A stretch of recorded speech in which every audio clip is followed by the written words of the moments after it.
Hello' everyone.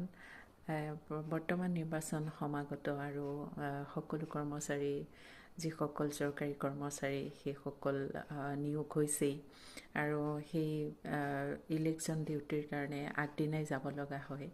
সেইটো কথাৰ কাৰণে কি হয়, বেগটো হাতত লৈ তাত সকলো বস্তু ভৰাই আকৌ তাত গৈ পেলাই সেই বক্সবিলাক লোৱা কাগজ পত্ৰ এইবোৰ এটা দিনেই খুব কষ্ট হয় আৰু গৈ পাই যোনডোখৰ জেগাত পৰে কেতিয়াবা ভাল স্কুল পায় বা বেলেগ অনুষ্ঠানো যিবিলাক থাকে পায়, কিন্তু কিছুমান ঠাইত নাপায়, যেনেকৈ পানী নাথাকে, যেনেকৈ খোৱা বোৱাটো বাদে খাবলৈতো কিছুমান তাত নাপায়, এনেকুৱা বহুত হয়। কেতিয়াবা লাইট থাকে, বাথৰুম যাবলৈও যে কিমান প্ৰব্লেম হয়।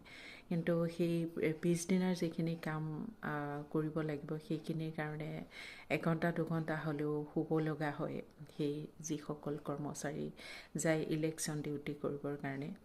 তো সেইটো কথাৰ কাৰণে আজি খুব এটা সকলোৰে চাগে আছেই, তথাপিতো খুব এটা এচেঞ্চিয়েল যিটো মানে হৈছে শ্লিপিং বেগ, সেইটো বেছি ৱেইটো নাথাকে যে এনেকৈ ল'বলৈ, বা তাত শুবও পাৰে, বা তাত বেলেগে আঁঠুৱা বা এনেকুৱা নিব নালাগে, বস্তুবোৰ কমি যায়। আচলতে এনেকুৱা এটা বস্তু আপোনালোকৰ সুবিধাৰ কাৰণে যোনে নাই লোৱা আচলতে ল'ব পাৰে, যিহেতু মই আজি আনিছোঁ, গতিকে সেয়া আপোনালোকক দেখাম বুলি ভাবিলোঁ।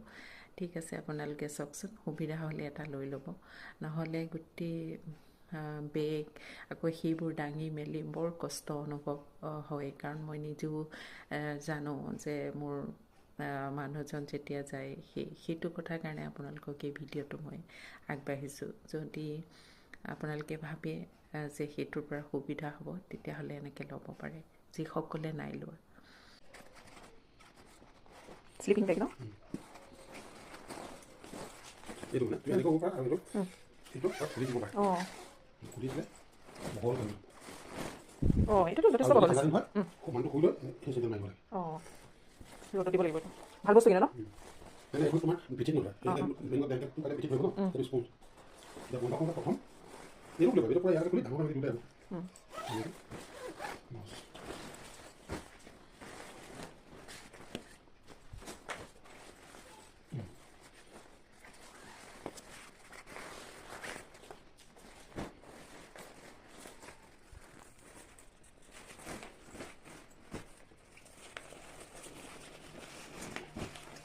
বহুত ডাঙৰ ন? ভাত ধৰিব নোৱাৰি। ধুনীয়াকৈ এনেকৈ পেক কৰি থৈ দিবা বছ। ৰাতিপুৱা উঠি আৰু তুমি এইটোৱে কৰিবা।